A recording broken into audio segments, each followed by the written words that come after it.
ভাৰতৰ যি আমাৰ জাতীয় নিশান এই তিৰংগাৰ পতাকাৰ তলত সমবেত হৈছোঁ আমি পণ কৰিছোঁ এই দেশখনক আমি সৰ্বদিশত আগবঢ়াই নিব লাগিব 1947 চনৰ 15 আগষ্টত মহামানৱ মহাত্মা গান্ধীৰ নেতৃত্বত যি অহিংসা নীতিৰে এই দেশখনক পৰ্যন্ত শিকলি ছিঙি এখন সাৰ্বভৌম ৰাষ্ট্ৰ হিচাপে পাইছিলোঁ পৰৱৰ্তী সময়ত আজিৰ এই পবিত্ৰ তিথিত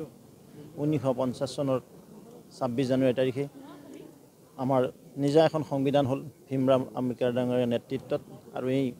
গণৰাজ্য দিৱসৰ আজি ৭৫তম আমি অমৃতকাল পাইছোঁ নিশ্চিতভাৱে আজি ভাৰতবৰ্ষ নৰেন্দ্ৰ মোদী ডাঙৰীয়াৰ বলিষ্ঠ নেতৃত্বত দুৰন্ত গতিত আগবাঢ়ি গৈছে সৰ্বদিশতে বিজ্ঞান প্ৰযুক্তি আমাৰ কূটনীতি আমাৰ বৈদেশিক নীতি আমাৰ যি ভাৰতবৰ্ষখন ৰাষ্ট্ৰীয় নহয় সৰ্বভাৰতীয় নহয় আন্তঃৰাষ্ট্ৰীয় পৰ্যায়ত আজি আমাৰ এক শক্তিত হিচাপে ৰূপান্তৰ হৈছে তেনে ক্ষেত্ৰত আমি সকলোৱে পণ কৰিব লাগিব এইখন আমাৰ ৰাষ্ট্ৰ এই ৰাষ্ট্ৰক আমি সৰ্বদিশতে আগবঢ়াই নিব লাগিব ইয়াৰ যি স্বাভিমান আমি বৃদ্ধি কৰিব লাগিব আজি সকলো আমি সমবেত হৈছোঁ এই তিৰংগা পতাকাৰ তলত